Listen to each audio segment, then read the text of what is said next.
السلام علیکم ورحمۃ اللہ وبرکاتہ۔ بسم اللہ الحمد للہ والصلاة والسلام علی رسول اللہ ومن تبعہ ووالاه وبعد۔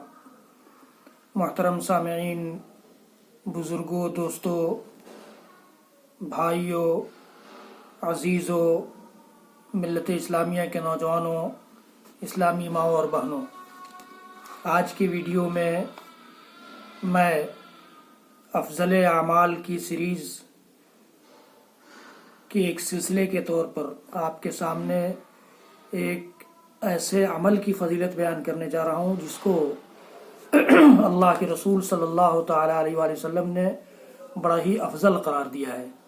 اور وہ کڑی ہے افضل سیریز کی، افضل اعمال کی سیریز کی وہ کڑی ہے نیکیوں کی طرف رہنمائی کرنے، اچھائیوں کی طرف رہنمائی کرنے کی بڑی فضیلت وارد ہے۔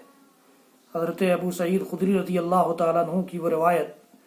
جس میں اللہ کے نبی صلی اللہ علیہ وسلم نے فرمایا کہ من رأى منکم منکرا فلیغیرہ بیدہ، کہ جو کوئی بھی کسی شخص کے اندر، کسی جماعت کے اندر، کسی گھرانے میں کسی مرد یا کسی مومن مرد، کسی مومن عورت کے اندر کوئی برائی دیکھے تو وہ کوشش کرے اپنے ہاتھ سے اس کو روک دینے کی۔ اگر اس کے پاس یہ صلاحیت نہیں ہے، اللہ تعالیٰ نے اسے یہ صلاحیت نہیں دی ہے، یہ طاقت نہیں دی ہے کہ وہ اپنے بل بوتے پر، اپنی طاقت و قوت پر کی بنیاد پر اس کو روک سکے، تو کم از کم اپنی زبان سے اس سے کہے، اس کو روکے، اس کی رہنمائی کرے کہ میرے بھائی، میری بہن، یہ کام تمہارا شریعت کے خلاف ہے،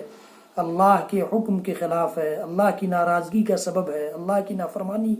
اس سے ہو رہی ہے، تم اس کام سے باز آ جاؤ۔ اور اگر اللہ تعالیٰ نے اس کی زبان میں بھی یہ صلاحیت نہیں دی ہے، اتنی بھی وہ اپنے اندر ہمت و جرأت نہیں پاتا ہے، تو کم از کم اس برائی کو اپنے دل میں برا جانے۔ یہ اللہ کے نبی صلی اللہ علیہ وسلم کی حدیث ہے، لیکن دل میں برا جاننا، اللہ کے نبی صلی اللہ علیہ وسلم نے فرما دیا کہ وَذَلِكَ أَضْعَفُ الْإِيمَانِ، وہ ایمان کا کمزور ترین درجہ ہے۔ رب العالمین ہم سب کو توفیق دے کہ ہم نیکیوں کی طرف رہنمائی کرنے والے اور برائیوں سے معاشرے اور سماج کو پاک صاف کرنے والوں میں سے بنے۔ ایک اور حدیث ہمارے سامنے اس وقت موجود ہے جس کو امام مسلم رحمۃ اللہ علیہ نے روایت کیا ہے۔ حضرت جریر رضی اللہ تعالیٰ عنہ اس کے راوی ہیں، کہتے ہیں کہ اللہ کے نبی صلی اللہ علیہ وسلم نے فرمایا کہ جو شخص بھی کسی ایسی سنت کو، کسی ایسے طریقے کو جس کی اسلام نے اجازت دی ہے، جس کی اسلام نے فضیلت بیان کی ہے، جسے اللہ کے رسول صلی اللہ علیہ وسلم نے جاری فرمایا ہے، لیکن اس پر پردہ پڑا ہوا ہے، عوام نہیں جانتی، سماج میں وہ معروف نہیں ہے، مشہور نہیں ہے، تو کسی ایسے طریقے کو، کسی ایسی سنت کو، کسی ایسے رواج کو وہ زندہ کرتا ہے، تو اللہ کے نبی صلی اللہ علیہ وسلم نے فرمایا کہ اس پر جتنے لوگ جب تک عمل کریں گے تب تک اس کو اس عمل کے کرنے والوں کے برابر اجر ملتا رہے گا۔ اللہ اکبر! آپ تصور کیجئے کہ کتنا بڑا اجر ہے، گویا یہ صدقہ جاریہ ہو جائے گا ہمارے لیے، آپ کے لیے، اور جو شخص بھی ایسا کرے گا اس کے لیے، کہ جب تک اس پر عمل کیا جاتا رہے گا، جتنے لوگ عمل کریں گے، عمل کرنے والوں کے اجر اور ان کی نیکیوں میں سے، ان کے بدلوں میں سے کوئی کمی کیے بغیر اللہ تعالیٰ ان کے برابر اس عمل کے جاری کرنے والوں، اس سنت کو معروف اور مشہور بنانے والوں کو بھی اجر سے نوازے گا۔ اللہ رب العالمین ہم سب کو بھی ایسے لوگوں میں سے بنائے اور ایسے بندوں میں سے بنائے۔ اس کے برعکس جو لوگ کسی برے طریقے کا ایجاد کریں گے، کوئی برا رواج، خلاف شریعت کام کو رائج کریں گے سماج میں، معاشرے میں، تو اللہ کے رسول صلی اللہ علیہ وسلم نے اس کی برائی اور اس کا گناہ بھی یہ بتایا ہے کہ جو لوگ بھی اس پر عمل کریں گے، اس کے گناہ، اس کے کرنے والوں کے برابر اس کو گناہ بھی ہوگا جو آدمی ایسا کرے گا، گویا یہ بھی اس کے لیے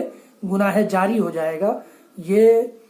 اس کی وعید ہے۔ تو ایسی چیزوں کی طرف ہمیں اور آپ کو رہنمائی کرنی چاہیے جس کی اللہ تعالیٰ نے اجازت دی ہے، جس کی شریعت نے اجازت دی ہے، جس طریقے کو اللہ کے رسول صلی اللہ علیہ وسلم نے عام کیا ہے، اور اللہ تعالیٰ خوش ہوتا ہے جس طریقے سے، اور ایسی چیزوں سے سماج اور معاشرے کو صاف ستھرا کرنا چاہیے، ایسی قدروں سے جن کو اللہ تعالیٰ نے منع کر دیا ہے، رسول اکرم صلی اللہ علیہ وسلم نے جن سے روک دیا ہے، شریعت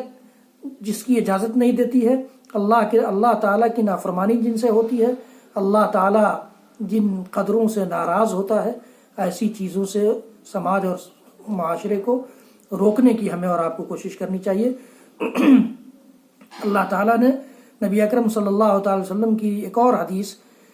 اللہ تعالیٰ نے نبی اکرم صلی اللہ علیہ وسلم کے ذریعے ہماری جو رہنمائی کی ہے، اس سے متعلق ایک اور حدیث میں بیان کر کے اپنی بات ختم کرتا ہوں، جس میں اللہ کے رسول صلی اللہ علیہ وسلم نے فرمایا کہ مجھ سے پہلے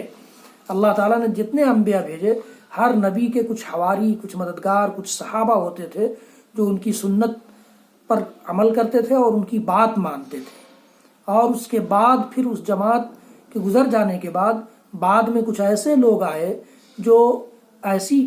باتیں کہتے تھے جو وہ کرتے نہیں تھے، اور ایسے کام کرتے تھے جن کا انہیں حکم نہیں دیا جاتا تھا۔ اللہ کے نبی صلی اللہ علیہ وسلم نے فرمایا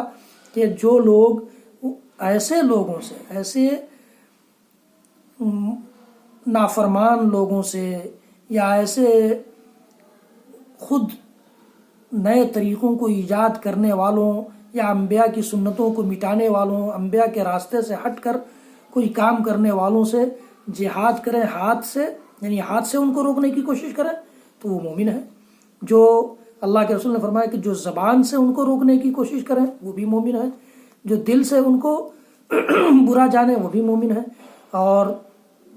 پھر اللہ کے نبی صلی اللہ علیہ وسلم نے فرمایا کہ اس کے بعد رائی کے دانے کے برابر بھی ایمان کا کوئی درجہ باقی نہیں رہ جاتا۔ اس لیے میرے بھائیوں اور عزیزوں اور محترم سامعین کرام،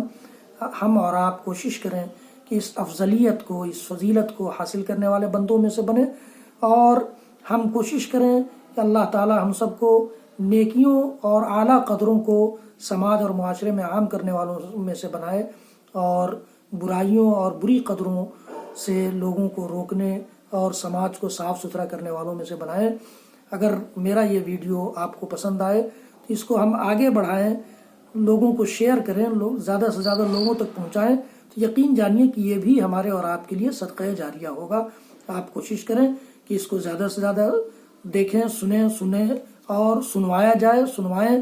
اور بیل